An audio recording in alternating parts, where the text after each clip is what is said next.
ሚስጥራዊው ፋይል የወሎ ነዳጅና ማዕድን በዓለም ዙሪያ በሚሊዮን የሚቆጠር የሚገኘው የድፍድፍ ነዳጅ ክሩድ ኦይል በደቡብ ወሎ ምድር እየፈሰሰ ነው። እኔም በቦታው ተገኝቼ ባየሁት መሰረት የአካባቢው እናቶች ይህንን ጥቁር ወርቅ ለኩራዝ ማብሪያ፣ ለእንጀራ መጋገሪያ፣ እንጨት ማቀጣጠያ ሲጠቀሙበት አፍሬና ተገርሜ አይቻለሁ። ሀገራችን ድሃ ሆናለች ብለን የምናስበው ለምንድን ነው? ሰላም ጤና ይስጥልኝ። የተወደዳችሁና የተከበራችሁ ውድ የዜና ፕላስ ቤተሰቦቻችን የዕለቱን መረጃ ይዘን ቀርበናል። የኢትዮጵያ የኢኮኖሚ ህልም ማንቀበረው? የደቡብ ወሎ ዘይት ኢትዮጵያን እንደ ዱባይ እንደ ኖርዌይ ሊቀይር የሚችለው እንዴት ነው? ኢኮኖሚያችን ለምን ተሸመቀም? እነዚህ ጉዳዮች ምላሽ ይፈልጋሉ። የዓለም ማህበረሰብ ያለውን ማዕድን ያለውን ሀብት አውጥቶ ሲጠቀም፣ ኢትዮጵያ ግን ሀብቶቿን እንዳትጠቀም ርግማን ነው ወይስ የፈረንጆቹ ሴራ? የሚስጥራዊ ሴራ ኢትዮጵያን ከድህነት እንድትወጣ የማይፈልጉ የውጭ ኃይሎች አሉ። ታዲያ ይህ ጉዳይ ሀብቷን እንዳትጠቀም ማነቆ ሆኖባታል። የሀብት ርግማን ወይስ ምንድን ነው ነገሩ? ምን ተብሎ ፋይሉ ተዘጋ? ኢትዮጵያ ኦፓልና ሌሎችም ሀብቶች አሏት። ነገር ግን ከድህነት ወጥታ አታውቅም። ነዳጅ ያላት ነዳጅ ውድ የሆነባት፣ ውሃ ያላት ውሃ ውድ የሆነባት ሀገር ናት። የኢትዮጵያ ኦፓል ኢትዮጵያ በአሁኑ ጊዜ በዓለም አቀፍ ደረጃ ከፍተኛ ጥራት ባለው ኦፓል የምትታወቅ ነች። ነገር ግን ጠብ ሲል ዜጎቿ ሲጠቀሙ አናይም። የህዳሴው ግድብ በተገደበ ማግስት መብራት ሲጨምር፣ ነዳጅ ዋጋው ሲንር፣ ህብረተሰቡ በኑሮ ውድነት ሲማረር እናያለን።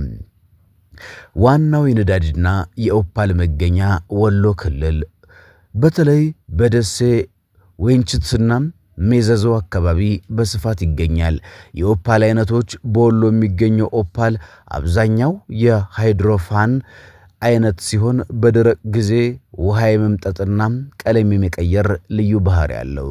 ታዲያ በርካታ ሀብቶች ያሉት ወሎ ለገሄዳም እንዲሁም የኢትዮጵያ ምድር ማንም እንዲጠቀምበት ያልተፈቀደ የሚመስል የተፈጥሮ ሀብት በሞላበት ድህነት የተንሰራፋበት ኢትዮጵያ የእሳት ጨዋታ ፕሌይ ኦፍ ከለር የሚባለው ደማቅ ቀለም የሚያሳይ ምርጥ ኦፓል ነው። ይህ ኦፓል ታዲያ የመንግስት ተቋማትና የግል ባለሀብቶች ዝምታ ግን አስገራሚ ነው። ኢትዮጵያ ባለሽ የተፈጥሮ ሀብት ተጠቃሚ፣ ባለሽ የተፈጥሮ መስህብ ኮርተሽ ኑሪ ያልተባለች ሀገር ይመስላል። የማዕድን ሚኒስቴር ዝምታ። በርካታ አገር ቀያሪ ማዕድናት እንደ ወሎ ኦፓል፣ ወርቅና ጋዝ ዝም ብለው የተቀበሩት በቸልተኝነት ወይስ በውስጡ ደላሎች ግፊት ነው? ኢትዮጵያም የተፈጥሮ ሀብቶቿም ዝም ብለው ይፈሳሉ፣ እንደ ጅረት ይንዠቀዠቃሉ። ማንም እየተጠቀመበት አይደለም። ሀገሪቱ የተፈጥሮ ሀብቶቿን አውጥታ ልትጠቀምና መንዝራ ለዜጎቿ ጥቅም ልታውል መሰረተ ልማት ልታሟላበት አልቻለችም።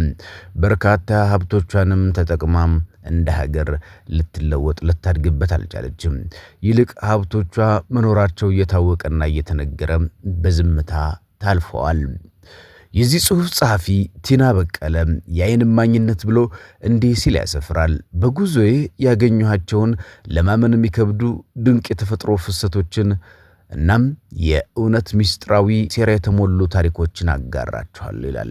ሀገራችን ኢትዮጵያም በርካታ ሀብቶች ኖሯት የሀብቱ ተመልካች ሆናለች። በይ የለም የተፈጥሮ ሀብቶቿ ቢወጡ እንኳን ጥቅም ላይ ቢውሉ ምናልባት የባለስልጣን መጠቀሚያ ወይም ደግሞ እንዲሁም ይባክን የተፈጥሮ ሀብት ይሆናል። በርካታ የተፈጥሮ ሀብቶቻችንን አውጥተን መጠቀም አልቻልንም። ነገር ግን አውሮፓውያን ወይም ደግሞ ምዕራባውያን በሚሰፍሩልን ሴራና ጦርነት እየተዋጋን ነው። የተፈጥሮ ሀብቶቻችን ወጥተው እንድንጠቀም አይፈልጉም። ይህ ደግሞ የኛን ንቃተ ህሊና ይፈልጋል። ተነጋግረን በአንድነት ቆመን እነዚህን ሀብቶቻችን አውጥተን መጠቀም ይጠበቅብናል። ከአሜሪካ 5000 የሚሆኑ ኢትዮጵያን ወደ ሀገራቸው ይባረራሉ። ከ5000 በላይ የኢትዮጵያ ዜጎች በአዲሱ የአሜሪካ ውሳኔ ከ5000 በላይ የኢትዮጵያ ዜጎች በአዲሱ የአሜሪካ ውሳኔ ተጠቂ ይሆናሉ። አሜሪካ ከሰሞኑ ለኢትዮጵያውያን ዜጎች ስትሰጥ የነበረው ጊዜያዊ የሕግ ከለላ ማቋረጧ ይታወቃል። በዚህ ከለላ ስርም 5001 ኢትዮጵያውያን የሕግ ከለላ ተሰጥቷቸው እንደነበርና 263 የሚሆኑ ተጨማሪ ዜጎች አመልክተው በመጠባበቅ ላይ እንደነበሩ ተገልጿል። ጊዜያዊ የሕግ ከለላው መቼ ተሰጠ? አሜሪካ በፈረንጆቹ ታህሳስ 12 2022 በኢትዮጵያ የነበረውን ግጭት ተከትሎ ለኢትዮጵያውያን ዜጎች ጊዜ የሕግ ከለላ መስጠት የጀመረች ሲሆን በሚያዝያ 2024 ዳግም ተራዝሞ ነበረ። የጊዜያዊ ሕግ ከለላው ለምን ተነሳ? አሜሪካ ውሳኔውን ከመተላለፍ በፊት ከሚመለከታቸው የራሷ የመንግስት ተቋማት ጋር ንግግር በማድረግ የኢትዮጵያ አሁናዊ ሁኔታን መገምገም በማድረግ አንስታለች። በግምገማው የተዳሰሱ ነገሮች በኢትዮጵያ ውስጥ እየተካሄደ ያለው ግጭት ስላለመኖሩ፣ ይህ ግጭት በመኖሩ ግለሰቦች ቢመለሱ የሚያጋጥማቸው የደህንነት ስጋት አለመኖሩ፣ የኢትዮጵያ ዜጎች ወደ ሀገራቸው እንዳይመለሱ የሚያደርግ ከአቅም በላይ የሆነ ጊዜያዊ ችግር አለመኖሩ፣ የኢትዮጵያ ዜጎች በጊዜያዊነት በአሜሪካ ቢቆዩ የአሜሪካ ብሔራዊ ጥቅምን ስለመጻረሩ፣ ከግምገማው በኋላ በኢትዮጵያ ያለው ሁኔታ እየተካሄደ ያለው ግጭት የተመላላሽ ኢትዮጵያውያንን ደህንነት ስጋት ውስጥ ይከታል የሚለው መመዘኛም እንደማያሟላ ተቀምጧል።